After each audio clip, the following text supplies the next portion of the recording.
I would ask, you probably will see some buttons down to the bottom of your screen. One of them will say mute. And if you're not currently speaking, if you could press your mute button, that'll help make the sound quality better for everybody. You also have one that will control your video. So if at any point you want to have your video off, that's completely up to you. It's just sometimes a little easier when we can see each other, but I know everybody's probably a bit Zoom fatigued at this point in our lives. So let me share my screen and we will get rolling here.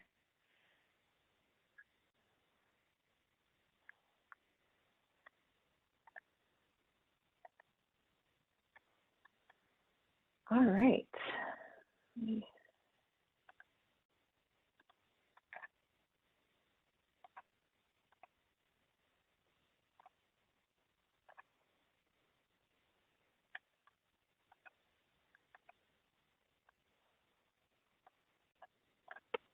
Okay, so I want to thank everybody for taking some time out of your day today on such a nice day, probably at your lunchtime, to talk with us a little bit about the cluster lot option or conservation development. We are going to work through a few different sections of this session this morning. We'll do a little welcome introduction here first, and then give you an overview of the process and kind of the steps we're going to go through, some education about this tool, and then we'll have some discussion of the issues and solutions. So to start, a couple of housekeeping items. Again, thank you for being here. Hopefully everyone can find their mute button and their video on and off button if you'd like. You will also probably see an icon that's shaped like a hand to the bottom right of your screen, or maybe next to your name, depending on the format. And that's an icon. If you click on it, your hand will go up. And if you click on it again, your hand will go down.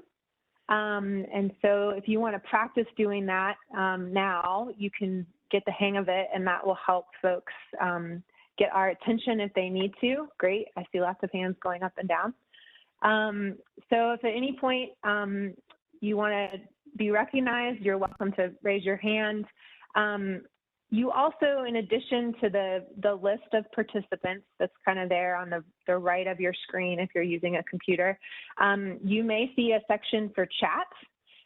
We do have a couple of other planning department staff on this call, and so they'll be keeping an eye on that chat box. So if you have a technical problem or just want to ask a question without speaking up, you're welcome to use that venue.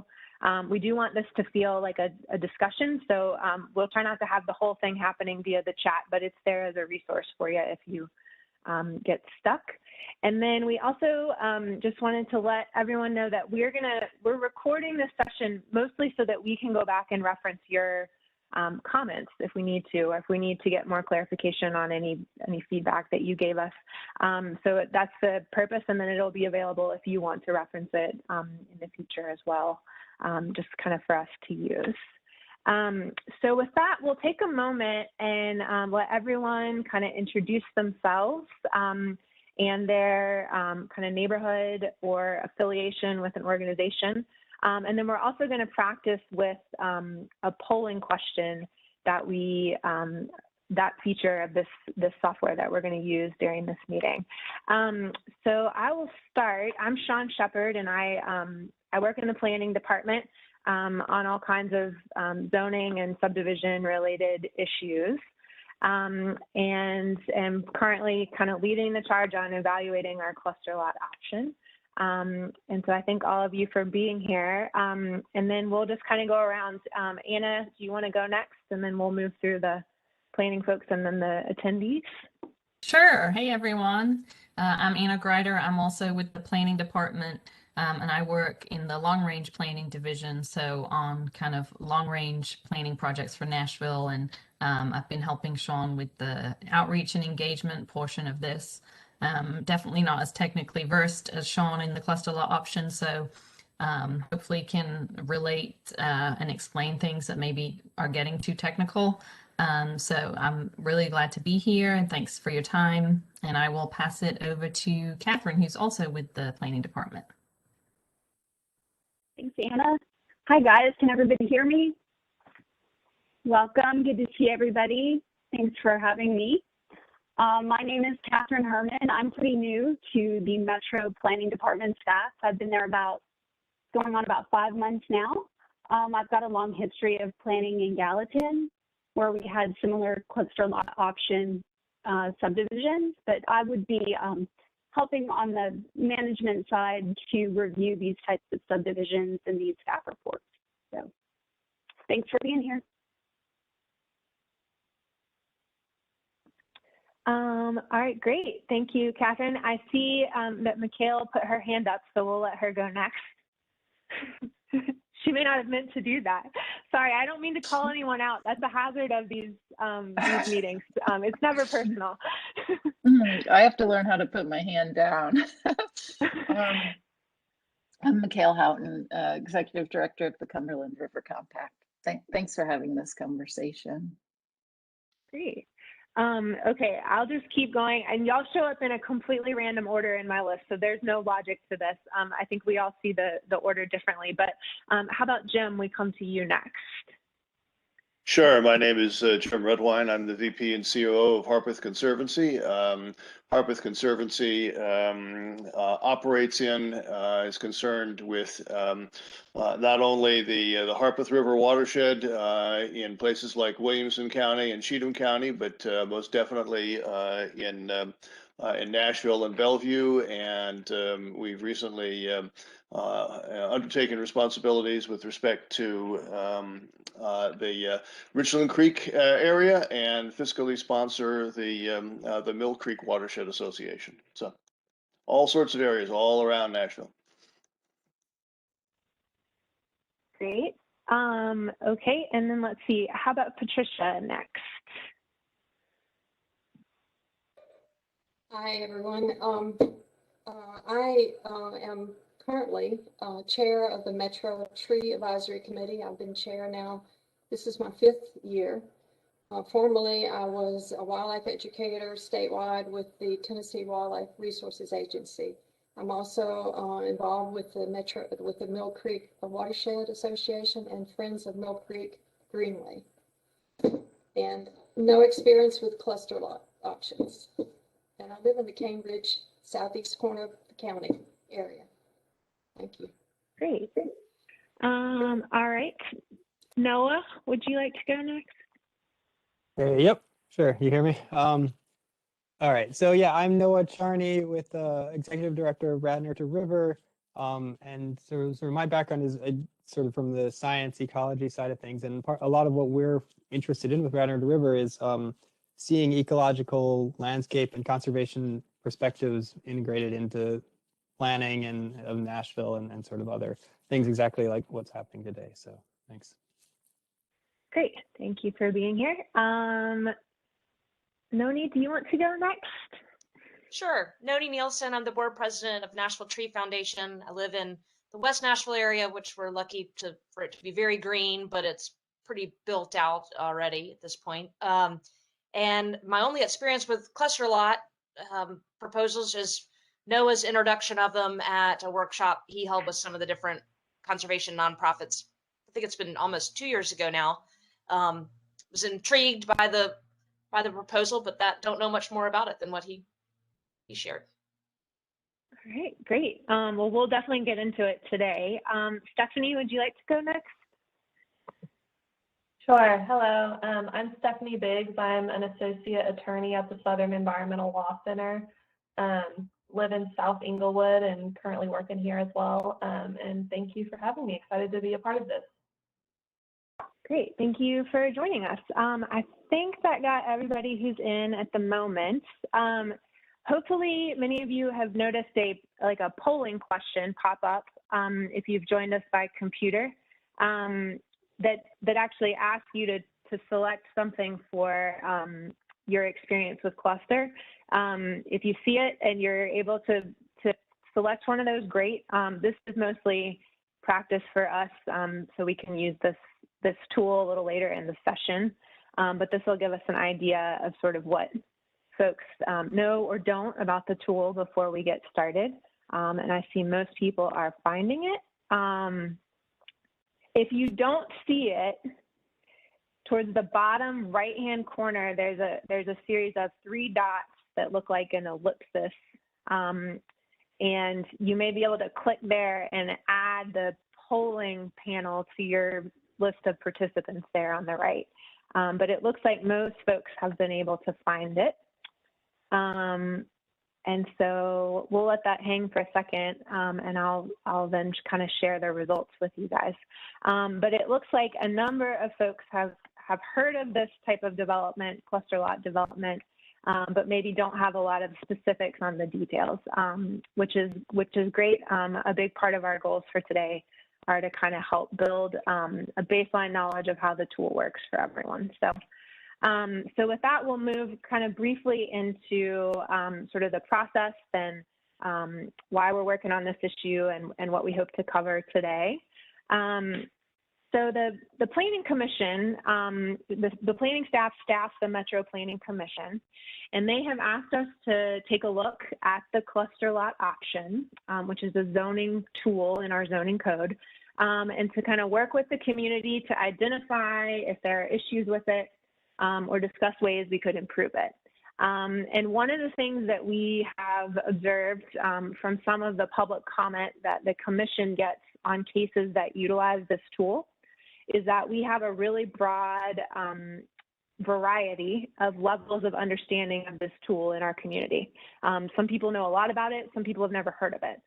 So our first goal today is to do a little bit of education, what it is and what it could accomplish. Secondly, we'd like to talk a little bit about what parts of the standards might not be working well or might be yielding something that we don't expect, and help prioritize what we want this tool to do. And in particular, we've brought this group to the table because you have either professional or volunteer experience that focuses on land use or conservation or environmental issues. And so you may bring a perspective to this tool that's somewhat been missing from the conversation so far. I think the Planning Commission hears a lot of opposition to proposals that utilize this type of development pattern because the residents of neighborhoods think it's too different from existing development, but they don't often hear from people who can speak to sort of the conservation or environmental protection value of this kind of development pattern. And so we're hoping to draw you guys into the conversation so that you can help kind of spread the message about why this might be a good tool for Nashville to have, but also to give us your feedback on how we could make it better. And so that's what we'll work through in kind of the final part of this session is kind of what solutions we could have that might improve the tool. And we'll get through as much as we can today and hopefully cover all of this. And then we may have a future session or two if we need more time, or to bring you guys together with some of the other stakeholders that we're working with. And I do want to say up front, like, we don't have any perceived direction for where this is headed. We haven't drafted anything. We're very much starting with these preliminary conversations to figure out what others think could be improved, and that will guide us in our work going forward. So we're basically in the very first step of kind of a broad 3-step process, which is that staff is evaluating this tool. We're working with these different targeted stakeholder groups to identify issues and start to come up with some solutions.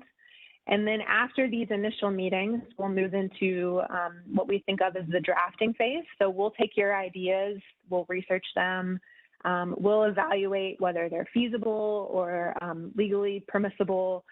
We'll test them out on some different sites, and then we'll likely come back to you, these targeted groups, and ask for your help refining things further. At which point we'll begin to shift into what we call the adoption process. So then we might float a draft amendment to the zoning code that the public could react to broadly. And there will be public hearings with the Planning Commission and ultimately with Metro Council regarding any changes to the regulations that we come up with. So we're kind of right at the start of all this. And here's who we're working with. We're in the focus stakeholder feedback phase. And so we're meeting with this group today. We've sort of dubbed you the advocacy organizations, but you may want to choose a different team name for yourselves. That would be fine. We're also meeting with representatives of the development community, and then also a group of residents and neighborhood leaders who've expressed an interest in talking about this topic. And we're doing that separately because there is, I think, some difference in the baseline knowledge that these different groups bring to the table. And so we want to make sure that everybody has a comfortable environment to do their learning and discussing to get started. And then once everybody's on a more even playing field in terms of information, we'll start bringing the different perspectives together. And then once we move into the adoption public process, we'll be getting feedback from all across the board. So these groups, the general public, and then ultimately the Planning Commission and Council. So how today's session will work is that we will have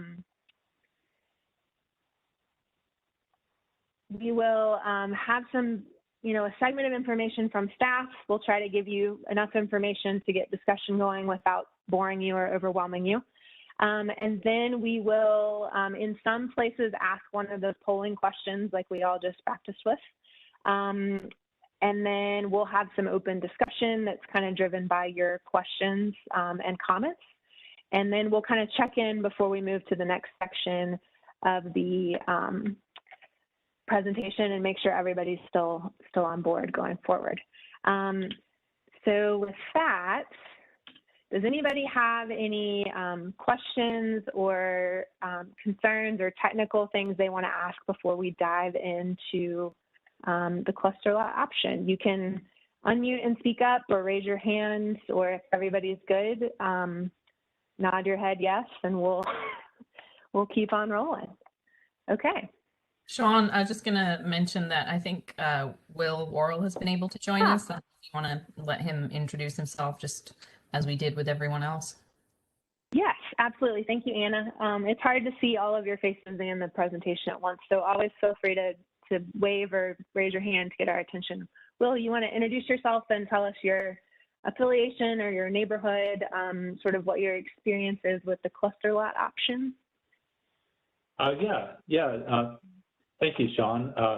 So my name is Will Worrell. I'm with the Nashville Tree Conservation Corps. I'm the vice chair and chair of the policy committee. So we're working very closely on pursuing tree ordinance work. And a little background about myself: I'm a civil engineer with the Army Corps of Engineers in regulatory and compliance. So I have some good experience in that area. So thank you for including me. I'm in East Nashville now. We're moving towards Whites Creek area. So I'm excited to be working on this effort, and thank you, Sean. Great. Thank you for being here. Okay, so we will move on into the sort of education portion of this session, which I hope will be sort of beneficial for all of you, particularly folks who may not know a lot about this tool. Before we kind of dive into cluster lots specifically, I want to take a second and sort of touch briefly on the relationship between the zoning regulations and the subdivision regulations and sort of how the land planning and development process works in Nashville. This may be a thing that you know a lot about or may not, but I think it's helpful in considering this particular tool. So the sort of first piece of the puzzle, if someone wants to develop property in Nashville, is the zoning. And that's applied to every property. It's approved by Metro Council, and it grants entitlements. It says what you can do with the property, what uses, how much, where you put them. And it also sets conditions on those uses. So in today's case, we're going to be really focused on single family homes, or what we call 1 or 2 family homes. So maybe a duplex. But and so in that particular case, the zoning is what says how big the lot has to be, and it tells you the number of units per lot. So if we just sort of pretend that we have a green box that's a piece of land, and it is zoned for single family development, the zoning code says you can have one single family house per lot. So that's there. The second kind of layer would be the subdivision regulations. And these are regulations that are, they govern dividing a piece of land into multiple lots.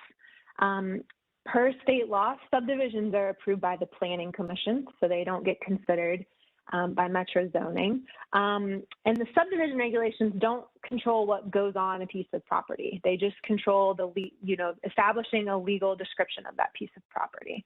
So for instance, if we were to take the same hypothetical piece of land, you could use the subdivision regulations to divide it in half. Now you could only do that if it was large enough to meet the minimum lot size for this zoning district. So in this example, let's say the zoning required a 5,000 square foot lot. This proposal would, that green box would have to be 10,000 square feet to split it. And then the sort of third piece is how all of that comes together. So, what you see there is the two lots that you've created, each with one house. Sorry, there we go. So that actually, in order to utilize, if it was a 10,000 square foot piece of property, in order to get access to both houses that are permitted, right, they had to subdivide the property first. So development is sort of the combination of the zoning and subdivision. They didn't get any entitlements they didn't already have through this process. It was just the two different steps necessary to exercise them. So kind of keep that in mind as we go through and just sort of how they relate. The standards that we're going to talk about today are actually zoning standards. So these are standards that come from Metro Council as part of the zoning, but they get utilized in the process of developing a subdivision. Okay, so what is cluster, or sometimes you'll hear it called conservation development, depending on the community generally. It is a site planning approach that's kind of an alternative to conventional subdivision layouts. That groups residential lots or properties in a subdivision together, usually by reducing the lot size so that the rest of the land can be used for open space, recreation, sometimes agriculture. It's an alternative set of zoning standards or conditions for things like lot size, open space, and transitions that you can use when designing a residential subdivision. Particularly for single family or two family lots. And these standards are already in Metro zoning code. So a property owner who has single family zoning, they don't need to rezone to access these. They can just elect to use them, but it's important to keep in mind that at this point, this tool is completely optional. So there's not a requirement that anybody use these set of standards. It's just an option in our zoning code, and that's reflected in the name. In our zoning code, we call it the cluster lot option. So for purposes of today's discussion, when we say cluster development or conservation development, we mean something that looks like this. We're talking about creating new lots, each for one or two houses. And the idea is that you have, instead of having large lots that take up all of the property, you make some of the lots smaller, and then you have portions of the property that are left undeveloped for open space. I do want to clarify, there's a lot of different ways that people tend to use the term cluster in terms of development or planning. So sometimes people will talk about clustering development near our centers or in our corridor, along our corridors, and that's actually a principle of our general plan, Nashville Next. Sometimes people say cluster development and they mean a cottage court like you see in this picture on the left, or they might mean a horizontal property regime, an HPR, where you kind of put multiple units on the same property. Some people will use the term when they see apartment buildings or basically any kind of development pattern that might feel more intense to them.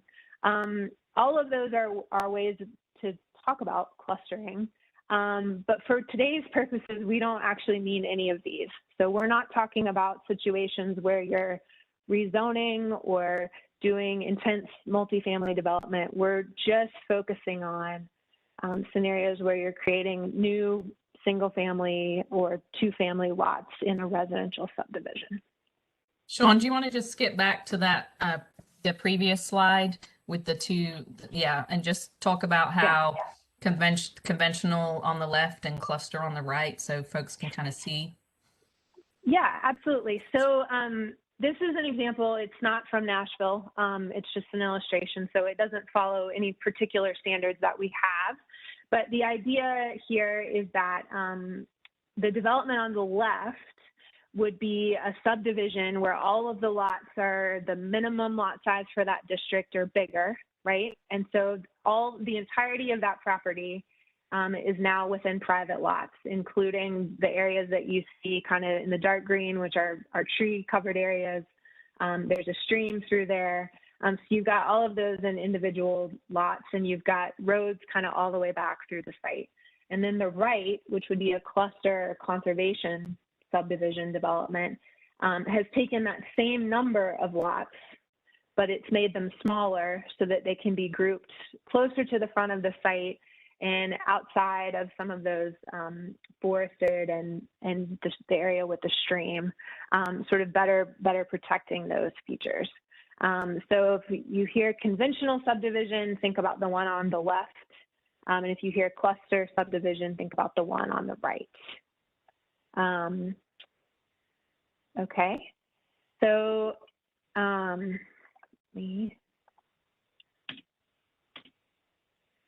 So sort of the next thing we want to talk about a little bit is kind of why do it, right? Why offer this, this tool in your zoning code? And I would say that this type of development pattern, regardless of what a community calls it, shows up in zoning codes or regulations for communities kind of all across the country at different scales. And different places do it for different reasons, but these are some of the common reasons that this type of development pattern is permitted. You know, creating more area for open space, integrated site design, or avoiding hazardous areas. Maybe there are steep slopes or unstable soils. Better protection or buffering for environmentally sensitive areas. Some communities encourage this type of development because you need less infrastructure. If the development is all clustered together, like we saw in that image, the roads don't have to extend as far back into the site, and that's actually less public road for a community to maintain or pay for over time. And then in some communities, the sort of goal of this kind of development is more focused on getting a variety of housing stock. Sometimes smaller lots will yield smaller units, or some people have a preference for a home that doesn't have as much of a yard. And so this type of tool can create sort of diversity of housing. And so we will, at this point, take a pause, and I'm actually going to open another polling question and sort of get your take on what you think the most important reason to allow clustering in Nashville or in Metro Davidson County might be. And so, yep, people are finding it.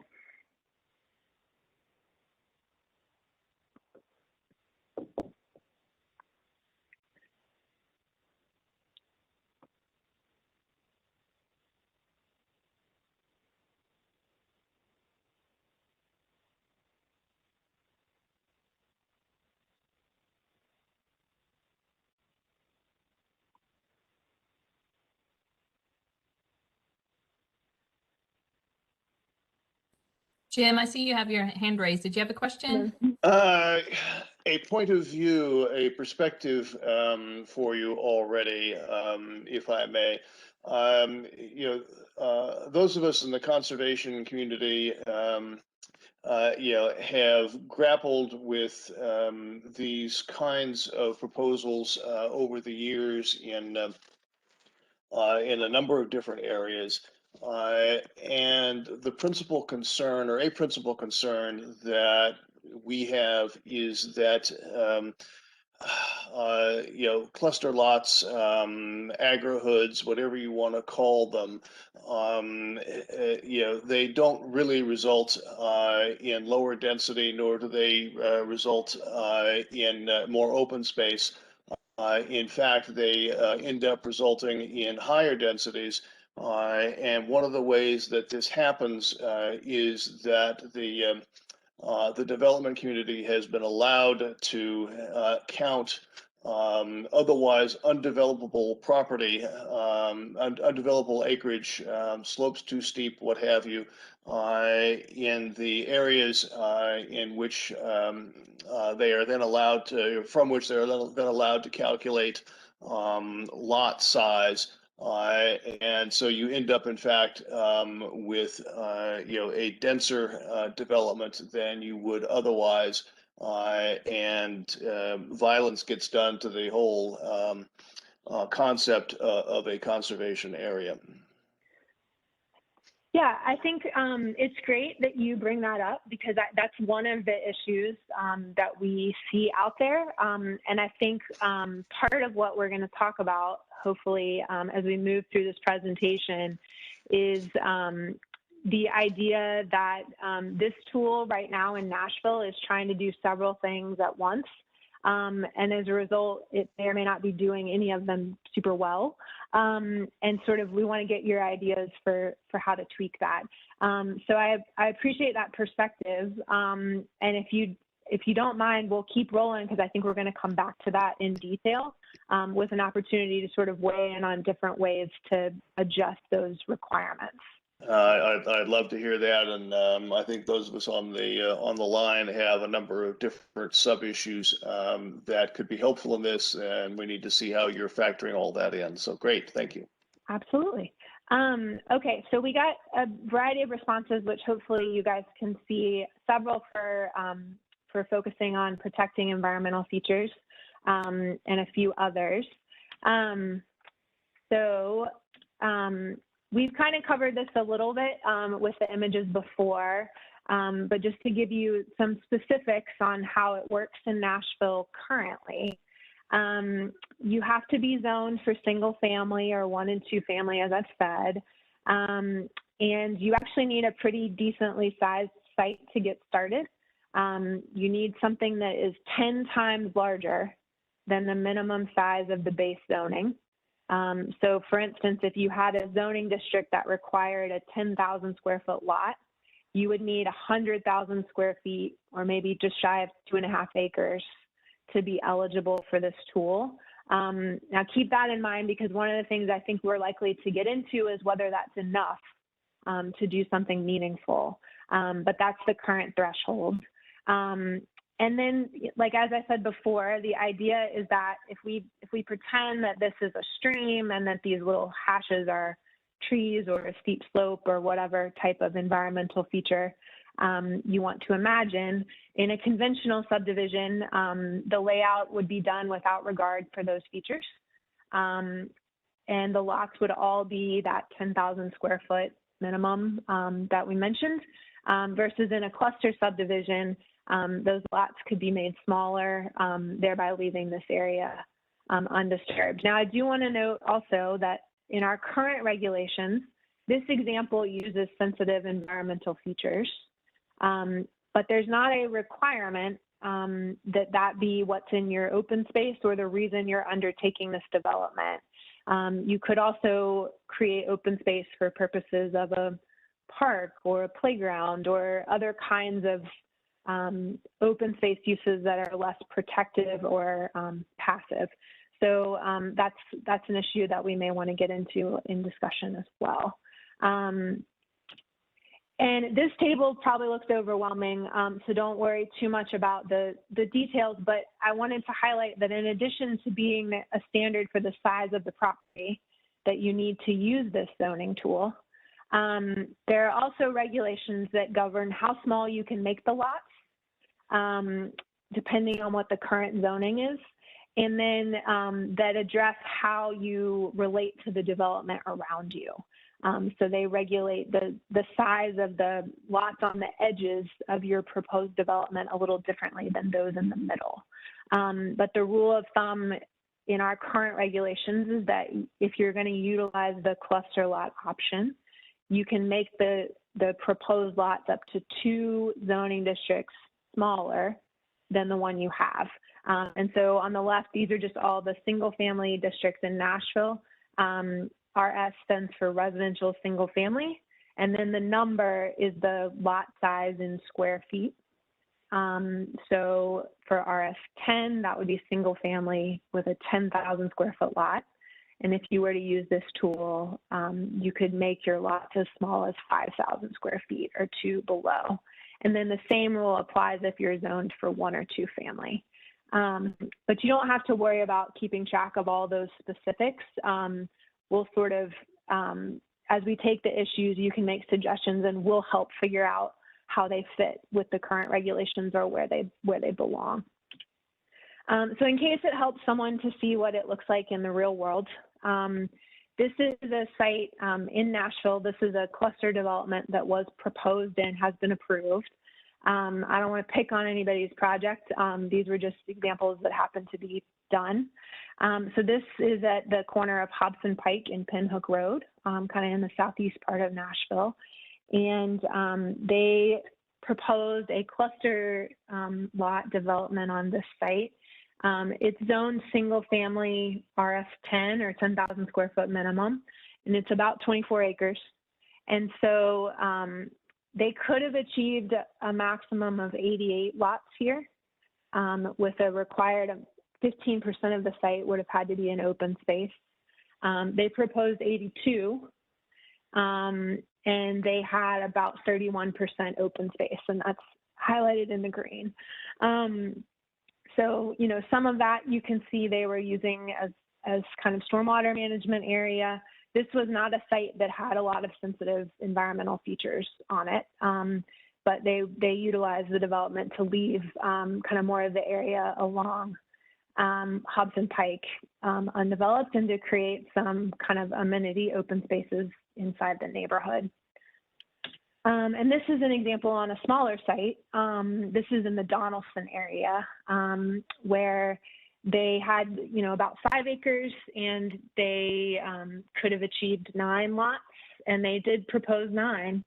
They didn't have as much open space here. They left most of the lots very close to the minimum lot size that they started with. So they didn't cluster them down as much.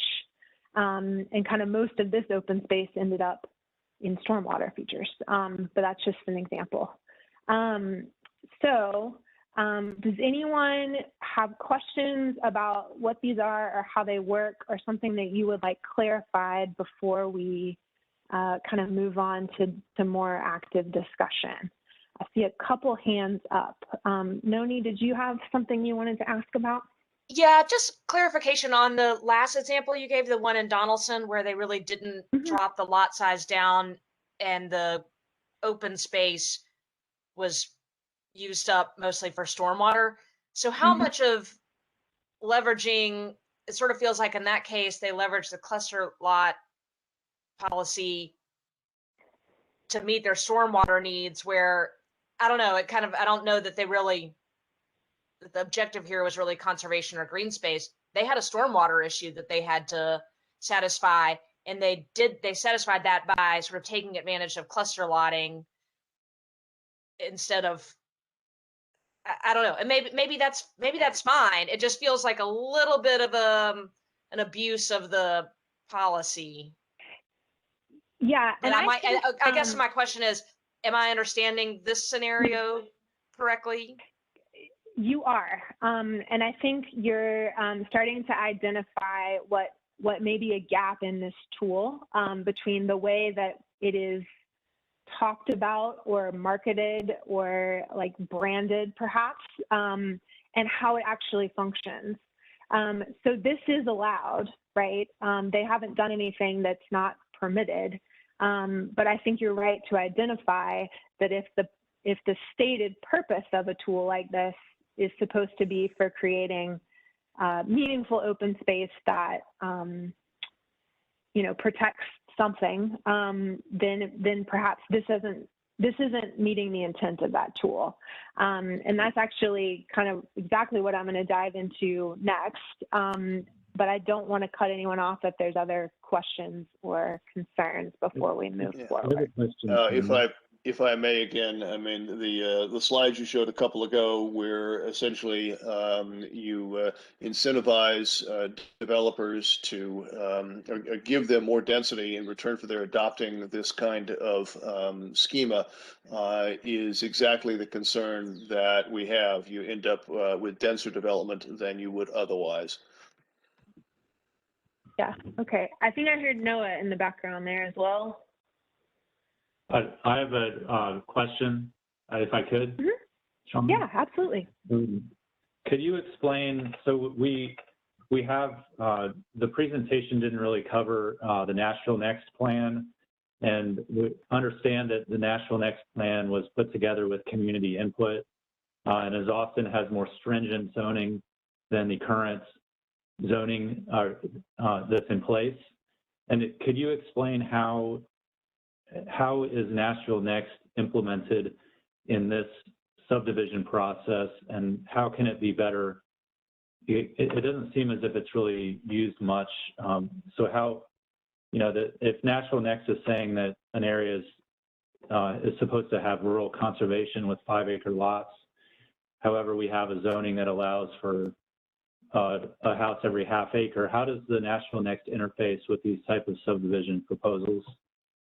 Yeah, I think that's a really good question. So Nashville Next is our community plan or our general plan that sets the overall vision for Nashville in terms of our development pattern and where we want to see our development focused and the form and character that we want it to take.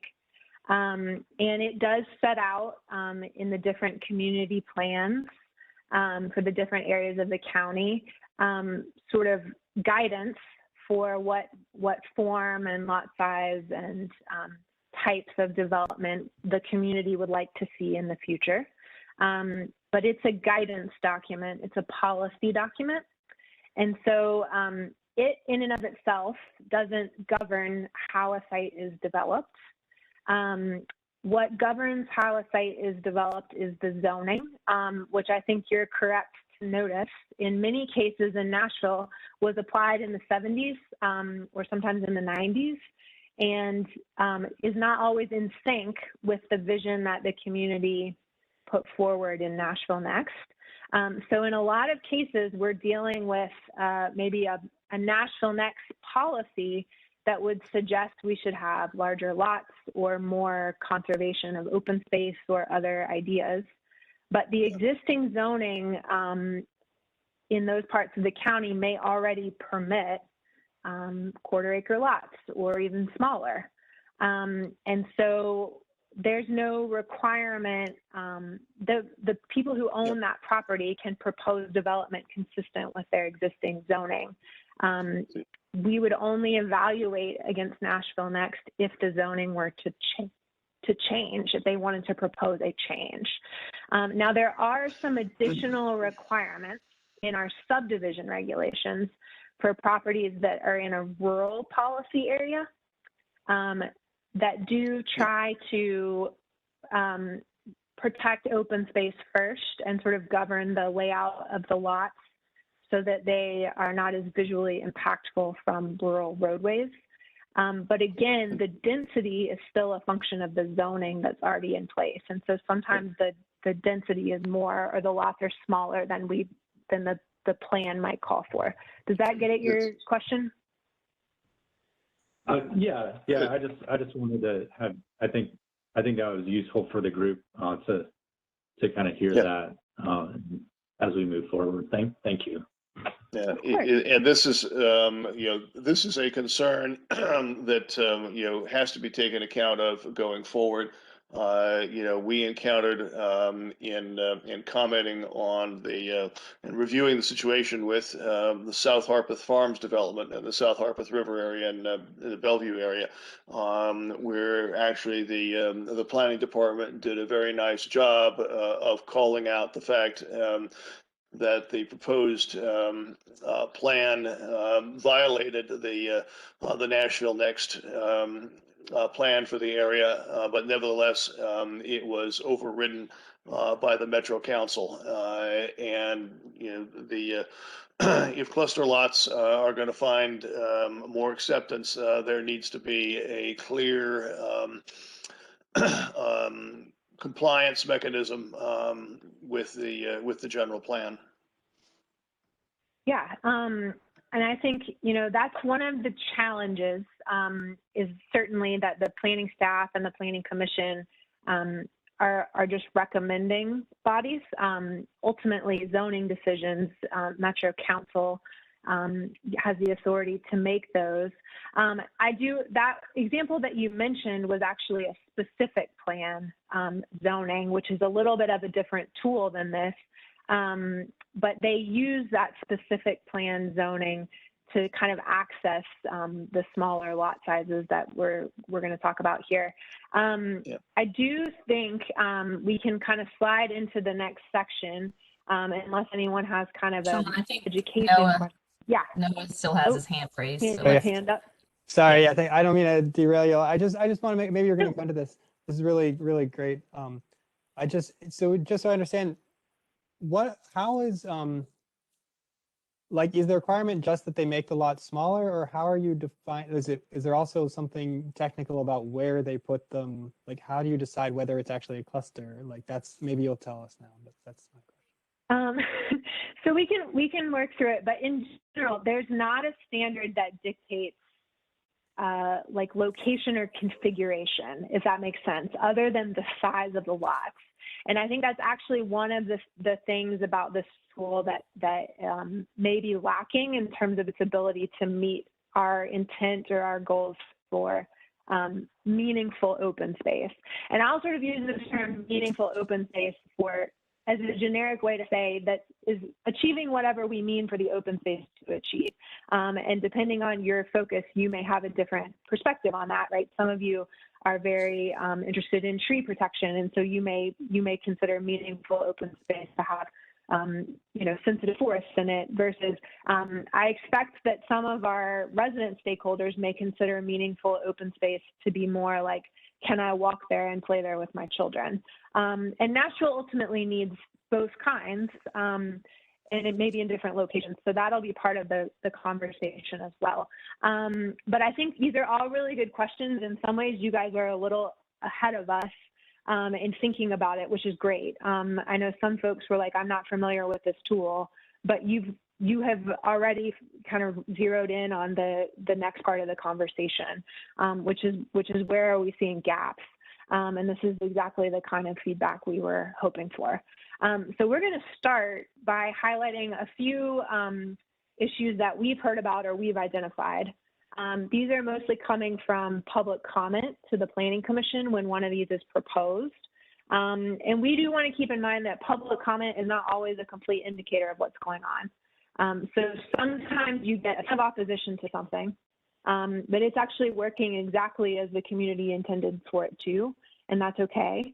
Sometimes you don't hear from anybody, but that's not necessarily a sign that it went well or that you achieved the goals. I think that smaller one we were looking at, Noe had a question about, might fall into that category. There was not a lot of opposition to that proposal, but it didn't necessarily provide super meaningful open space. But we've used this as kind of a benchmark to help get us started. So in some cases, we get opposition, and it kind of falls into three categories. And these are maybe two of these three you guys have already identified in your questions and your comments. We hear a lot about the open space and environmental protection. Frequently that it's kind of the leftovers of the site, maybe just the edges or the part that wasn't buildable anyway. As Jim mentioned, it's not great quality. As Noah brought up, it's not well configured. It's just kind of randomly assigned. We also hear sometimes that it's not usable, and that's a common sort of comment as well. On the kind of flip side of that, a lot of the comment we get from residents and neighborhood leaders has to do with the character of these developments. So they kind of feel like what this yields doesn't fit in their neighborhood. And as a result, they tend to come out in pretty vocal opposition. There's not enough space, it's too small, the setbacks are wrong, it doesn't have as many trees as my street, all kinds of things on that front. And then finally, we hear comment kind of from all directions that gets at the issues Jim was raising, which has to do with what is the existing zoning permit, and is this an increase in density or not? And we're going to kind of touch on each of these in order as we talk about solutions, but that's kind of an overview here. And I think what we're sort of getting at is that Metro's cluster lot option right now, as it's currently configured, is kind of trying to balance three things at once. The existing zoning, which, Tennessee is a property rights state. So unless the zoning is changed, we sort of have to acknowledge that it's out there and it is what it is. But also our goals for environmental protection or open space creation. Our goals for neighborhood character. Are there areas where we're trying to make sure that the existing look and feel of a neighborhood is continued? And in certain settings or on smaller sites, these sometimes conflict, or they can't all be achieved at once. So you're trying to do everything in one place. It's possible that it doesn't do any of them very well. And when that happens, we get comments that sort of take issue with the proposal. So I think to kind of illustrate that point a bit more visually, historically we use lot patterns like this, land planning techniques like this, where, maybe this was in the 60s and we had large lots and we weren't paying much regard to what was on the site. And these are very cartoony, but just roll with it. And then, today we have a cluster lot option or conservation subdivision type of approach to planning. And this is not just in Nashville, but everywhere. And this is generally considered better land planning practice. To reduce lot size, get them all clustered together, and design a site in a manner that's much more sensitive to the unique features of that site.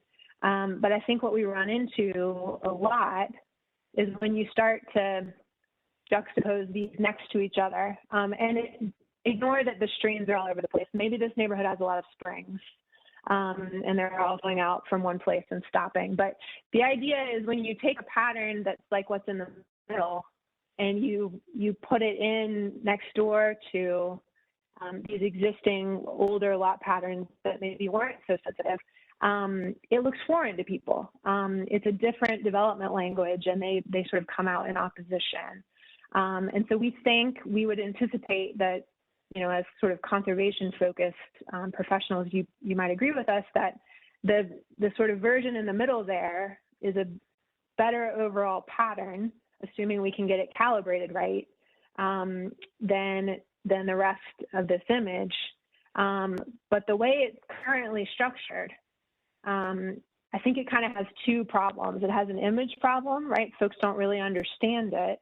But I think that problem, that image problem, or that education problem is very likely coming out of the fact that the standards aren't calibrated quite right to achieve what we mean for it to do. So the way we're trying to sell it or talk about it or discuss as a community why it's meaningful isn't really how it's playing out on the ground currently. And I think when you guys were asking questions about, isn't that just stormwater? Aren't they just getting more density? That's coming out of that point of tension. So as we move into the next section, which is going to be really focused on getting your ideas, your solutions, your suggestions, just kind of keep in mind, we've got a little bit of a context question also, like should the standards work the same everywhere? Or do we want to try to tweak them so that they approach different kinds of settings a little differently? Sean, so Stephanie again, has her, sorry, I was yeah. going to say Stephanie has her hands raised, so I Good. think we've moved to the check-in part of this. Yes, perfect. Stephanie, what's up? Yeah, just a general question. How are these open spaces currently managed? Like, do these subdivisions have to create like an HOA that manages them? Is there a built-in management? Does it differ between, you know, whether it's used for stormwater versus whether it's used as a tennis court, things like that? Good question. So if you propose a cluster lot subdivision development now, you're required to show that open space on your plat as open space, which would preclude the building and codes folks from issuing you a building permit there. And there is an HOA that needs to be created to manage it, but there aren't any standards for what or how, right? So there's undoubtedly probably some variety in how that's happening. And I think, you know, if it's a tennis court and a gazebo and it is used by the neighborhood, you know, that may be one kind of management approach versus, you know, if it's supposed to protect a sensitive feature, is anyone monitoring it or protecting it in that way? Possibly not. You know, it's not set up currently to require like a conservation easement or something of that nature that would come with sort of focused outside technical attention on how that space is maintained over time.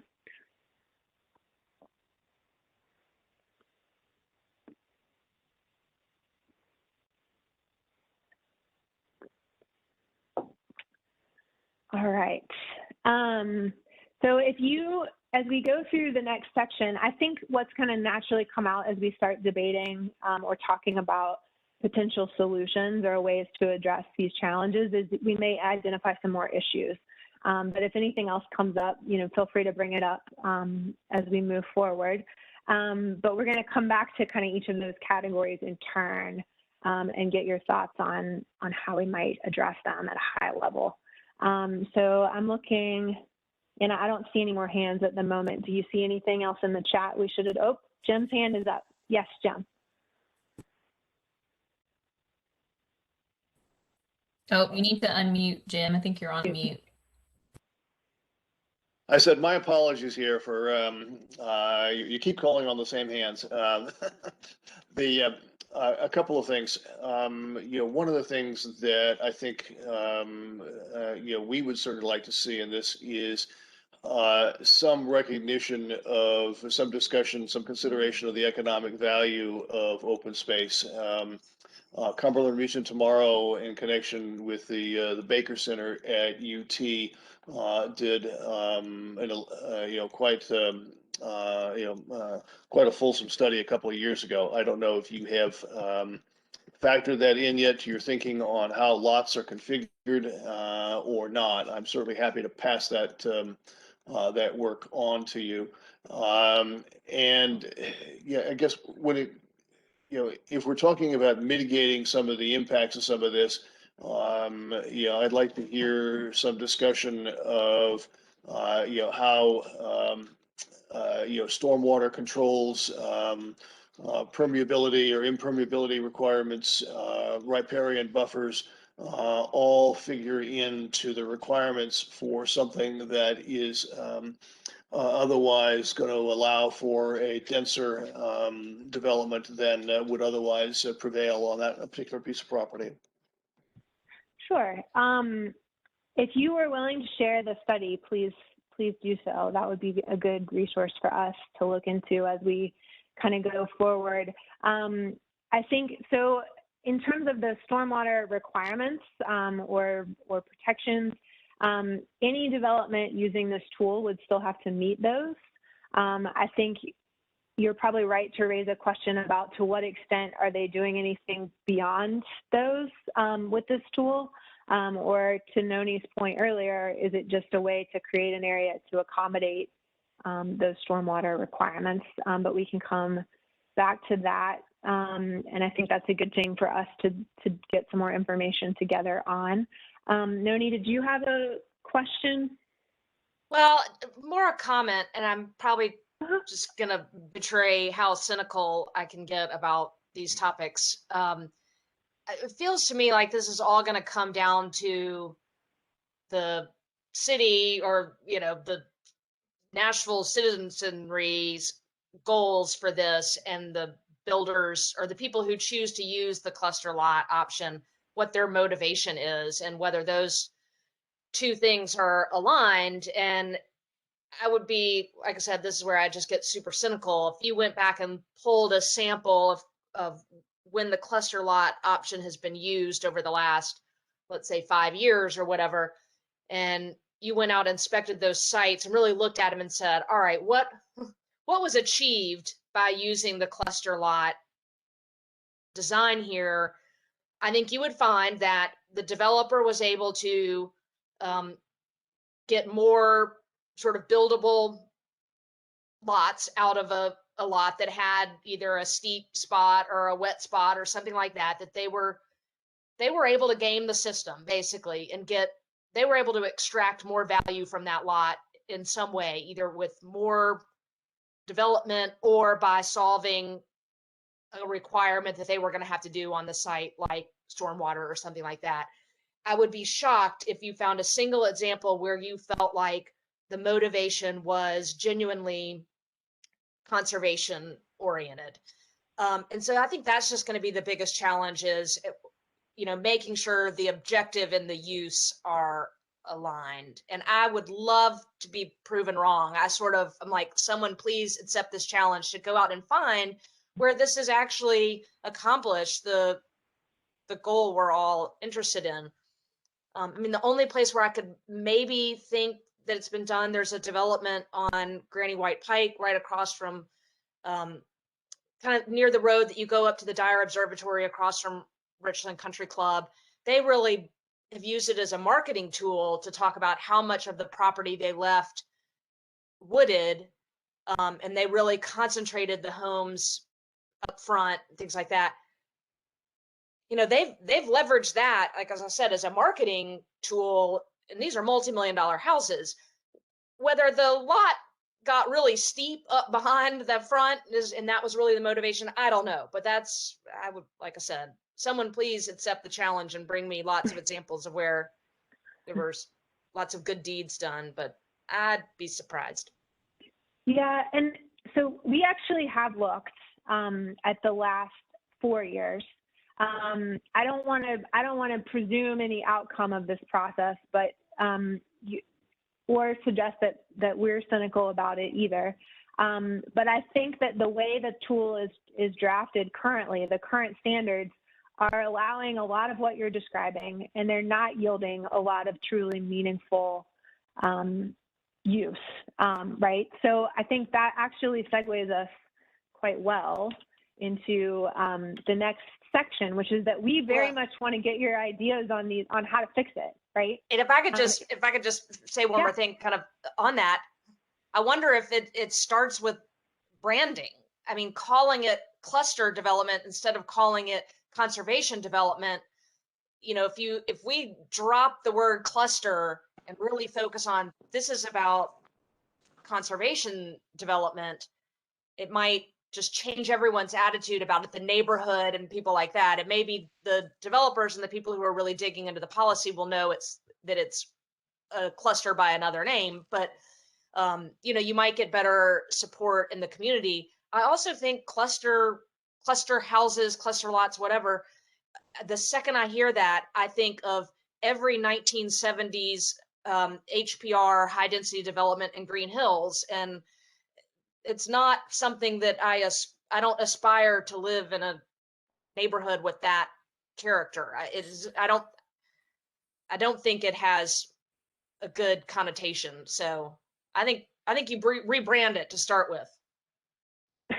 Perfect. I think that's a great first suggestion for sure. So I'm going to going to take us through to the next because I think it will give you guys sort of food for thought, and you can keep throwing out suggestions. I want to be clear as we do this.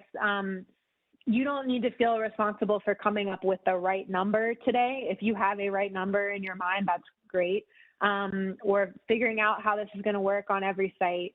But give us your sort of ideas for direction or sort of broad routes you want us to go down, and we'll go back and do some analysis. This will just help us determine what to focus on. We're going to keep these grouped by the big categories of issues that we talked about, but we may jump around, and that's okay as long as you guys don't feel like you're getting skipped around too much, because I think the ideas are going to come from a lot of different directions.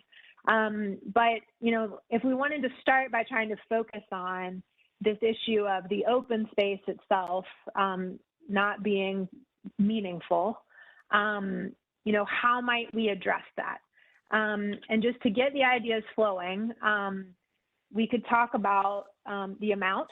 Right now, you have to put 15%. That's the standard. Maybe it should be more or different. We could talk about standards that address the quality and composition. Maybe, you know, this is only a tool you can use if you actually have sensitive environmental features. But if that's true, how should we define those?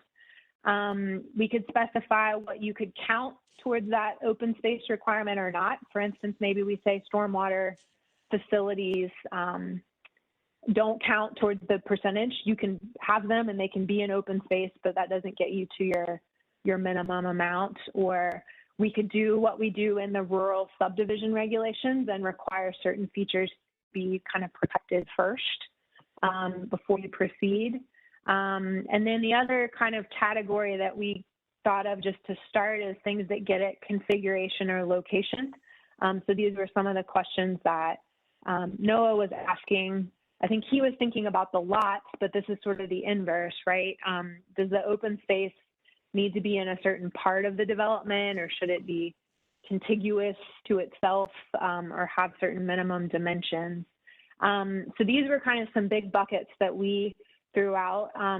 And I'll turn it over to you guys. You know, in terms of making a more meaningful conservation tool, if we assume at this point that that's one of our goals here, do any of these seem like something in particular we should look at, or kind of what ideas do you have?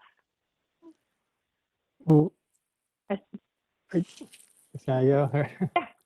Yeah, so I mean, I guess I talked about this a little bit, but like I think that, you know, like starting with the open space, as Noni was saying, as the metric that we're looking at, and developing metrics that track that. I mean, in terms of the configuration and location, and so like, so thinking about, we talked about, I think I've talked to you about this before, but like the interior forest, for instance, or something that the ratio of the open space to edge, and thinking about measuring not just what's on the property, but what's on neighboring parcels, and finding like, yeah, so coming up with these specific metrics of what we're trying to maximize in the open space that are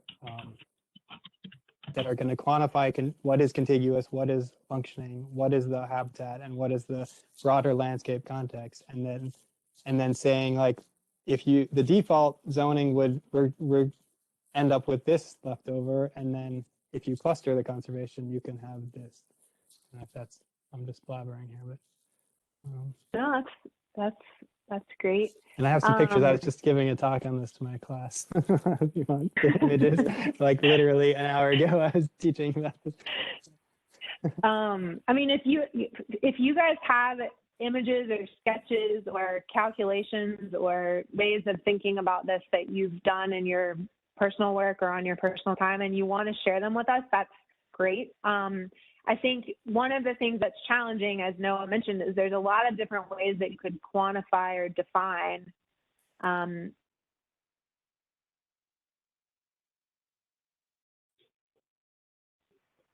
I'm sorry. I think I accidentally muted you. I'm so sorry.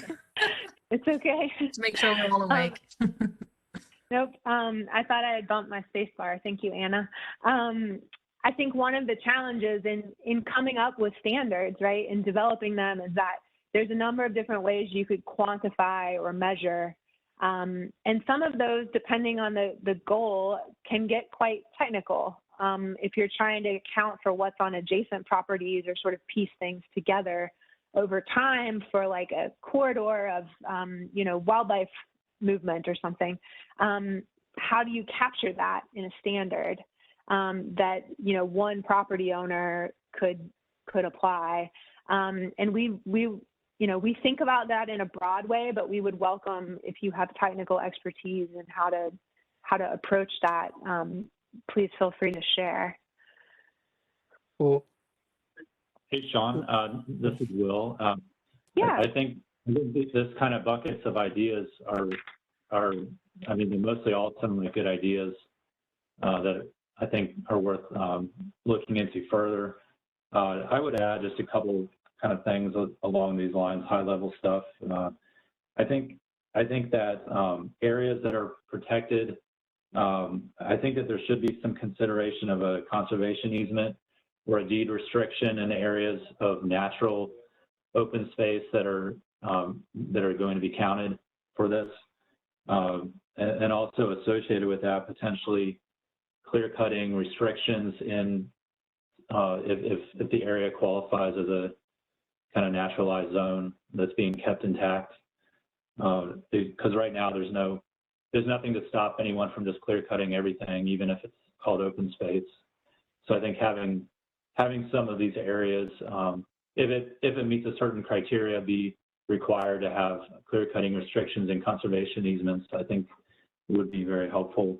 I think I also like the idea of having open space together and not be like isolated or landlocked. I think that's kind of useless to have, an open space that no one can actually go to, and as a stormwater ponds. Also, the idea that, this is a little different than the open space part, but perhaps there can be, like in Williamson County, they have requirements for, if there's a more dense development next to a less dense development, they have requirements for kind of these berms along the boundaries of the projects, landscape on top of the berms. I think that the buffer that Nashville has right now is pretty weak, and perhaps that might appease some of the kind of neighbor concerns if, there was nicely landscaped buffers, berms kind of, at the entrance to block some of the visual. That's a little unrelated to here, but those are a couple of my initial ideas.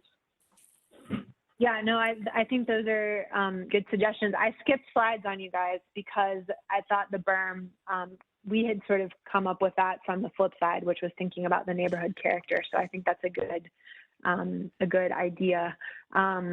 This is sort of the inverse of the open space, but how do we sort of ensure that if we're putting this next to an existing development, there's a lot of different ways that we can try to mitigate some of the neighborhood concerns, but it's too different. Some of these may be more compatible with getting meaningful open space than others. And so we were, sort of weighing those pros and cons as we think about this issue as well.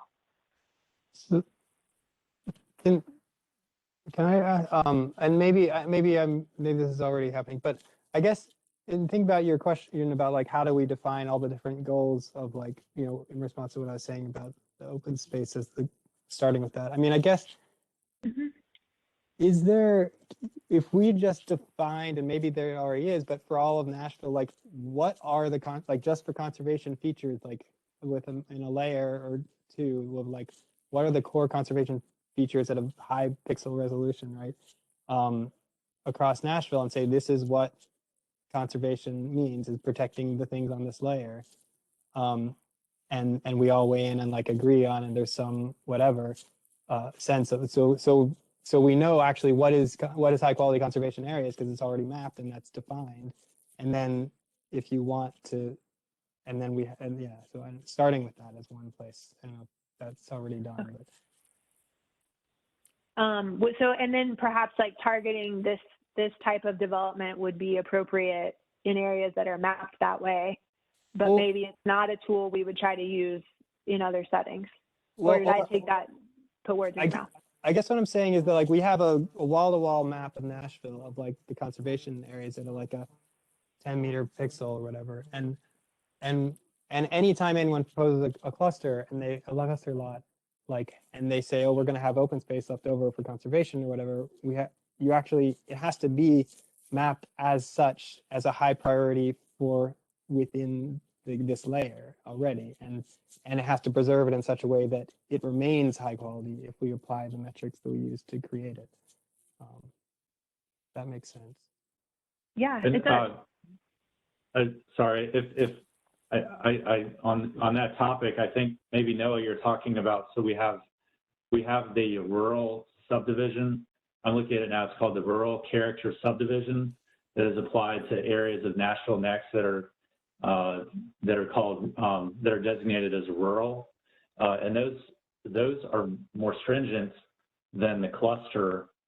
So I think maybe maybe Sean, if you could maybe. Is that kind of what you're discussing? Like maybe there's a certain set of regs for the suburban zoned areas, and then maybe the rural subdivision is more stringent, and that for the more rural zoned areas. I don't think that's quite what I'm trying to say. Maybe what I'm saying doesn't make any sense, but like that really to create a layer that has for every square foot of Nashville, what is the conservation value? Is this, whether it's in whatever zoning or not, like, does this have the features of either the waterways or forests that we're actually targeting as protected and are things we're trying to protect? Like no matter what, it's not a zoning dependent thing. It's like a landscape. It's what's actually on the ground. And are they impacting a sensitive feature? Not just like, is it under a conservation zoning, an overlay? Like those are broad categories. But like in this square foot, is there a sensitive conservation feature? Yeah, let me try to clarify a couple of points there, because I think you guys are saying the same thing, perhaps in slightly different ways. So I think a few pieces. We have a policy in Nashville called conservation policy. That's in Nashville Next. And it is applied to areas of the community that Metro has identified on maps as being streams or rivers or steep slopes over 20%, or floodplain. Anna can correct me if I'm forgetting obvious components of that, but that's a policy guidance. And it doesn't include all manner of features. It includes a specific set, the kind of ones I've listed. And then we also have rural policy, which is applied to areas of the county where we acknowledge that we have the zoning that we have, but the goal is to try to, if it is developed, do so in a rural character. I think what Will was referencing was the rural character subdivision regulations, which apply when rural policy is in place. And those are more restrictive with regard to open space. So there are specific environmental features that are listed out in the subdivision regulations, and those are identified as primary conservation lands. And those have to be set aside before you design the rest of the development.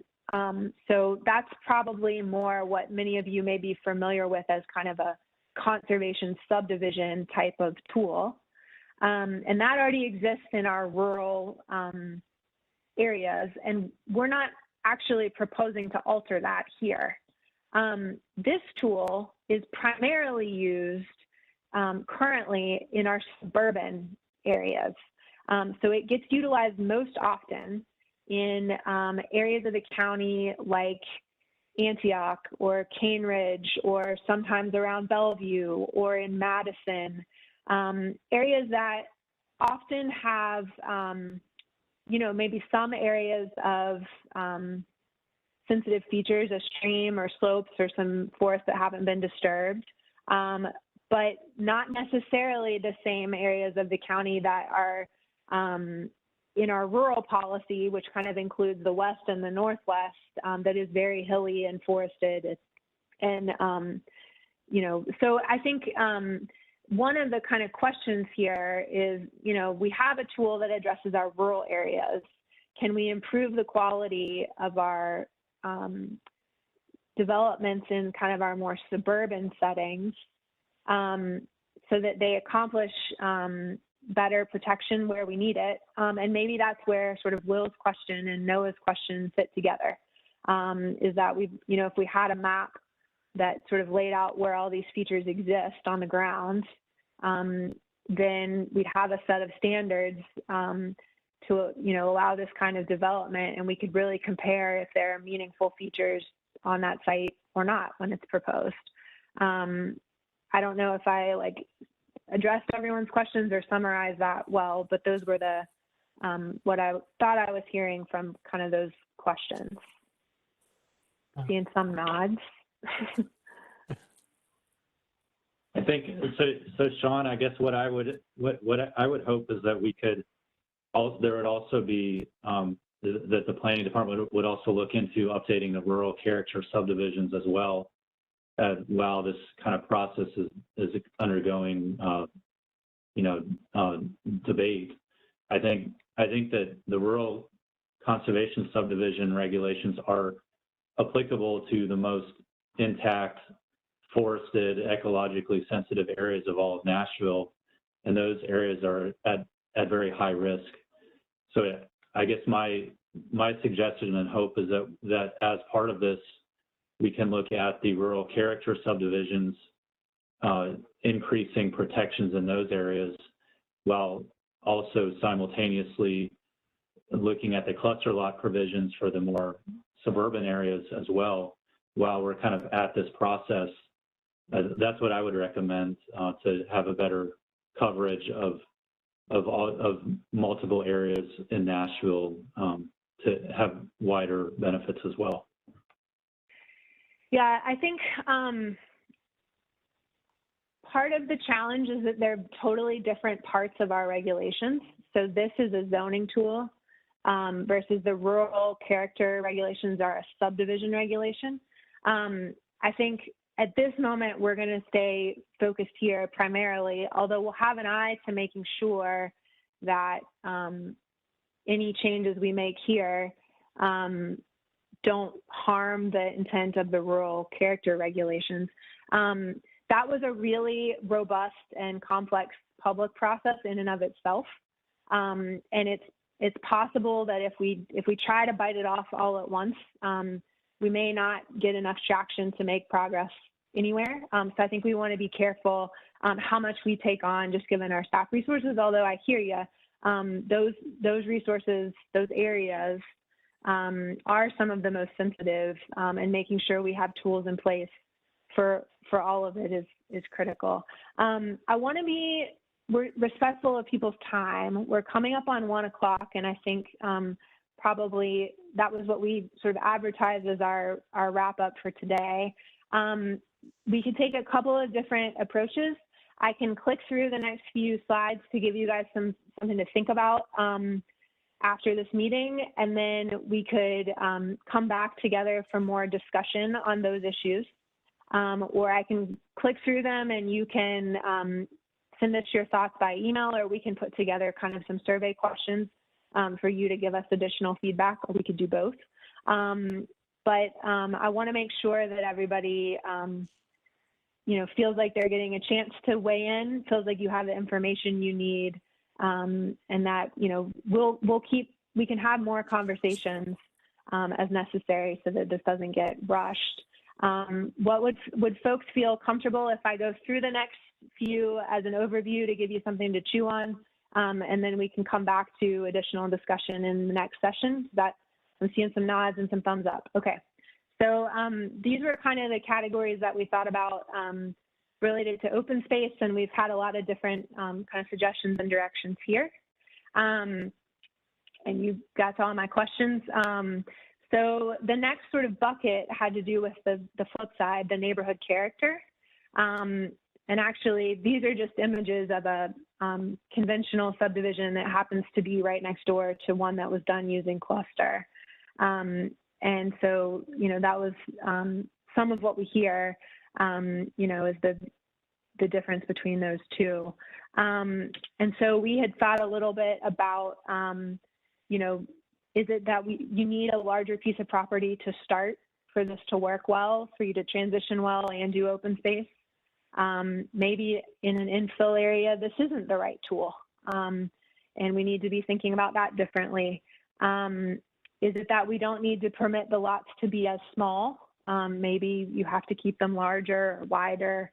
And then to some of Will's points, there are some transition standards that have to do with landscaping, but are those adequate? And maybe we're looking at beefing those up. So those are some potential kind of categories or things to chew on. And as you think about that issue, you may want to think about, like, if you're trying to balance on a single site, getting meaningful open space, if you have to make the lots larger to satisfy a neighborhood concern, you may be diminishing your ability to get good open space. So it's all going to kind of come down to a balancing act. Unless a site, maybe at a certain size of site, it becomes easy to do all of the above. But that's something we've been grappling with. And then finally, there's this issue of zoning, or how much does it permit currently, or are they getting more? And I could go through a sort of explanation of how it works mathematically. But I think to kind of Jim's point and Noni's questions, are they using it to get more than the zoning permits mathematically? Probably not, because ultimately, no matter what, the maximum number, no matter how you develop it, is the acreage of the site divided by the minimum lot size of your zoning. But in a conventional subdivision, they could choose to do it a whole bunch of ways, right? There's no universal way to answer what goes in that conventional subdivision layout. It all depends on the site and what the owner's goals are for that site. Cluster sort of automatically assumes that you're going to need some of the site for infrastructure, so it reduces the number of lots you can achieve right out of the gate by reducing your site area by 15%. So a cluster lot development is always less than the mathematical maximum. And we've seen this image before, but it may or may not be less than some conventional design that they could come up with, right? I mean, 7 is more than 3. Both of those comply. And I think that's sometimes hard. Really what we're comparing back to is this. But I think you guys are right that it's a lot easier to solve other existing standards or requirements like stormwater or streets or sidewalks if you can make the lots smaller. And is it possible that sometimes they can fit in an additional 1 or 2 that they wouldn't be able to fit in a conventional layout? Possibly. So that's, we had sort of tossed around that assumption about reducing it by 15%. Is that the right number? It does seem to be pretty comparable with what most of these proposals are that we get. So it's somewhere in the 15 to 17% range of the site that ends up in infrastructure, but maybe it should be more. Maybe we should factor out other areas, the sort of unbuildable areas that you guys were mentioning, some part of the steep slopes or some part of the floodplain.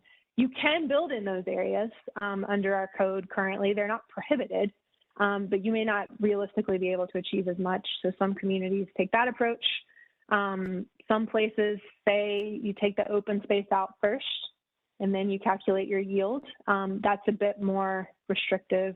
And then there are places that require a developer to show what they would do conventionally as part of a proposal to cluster.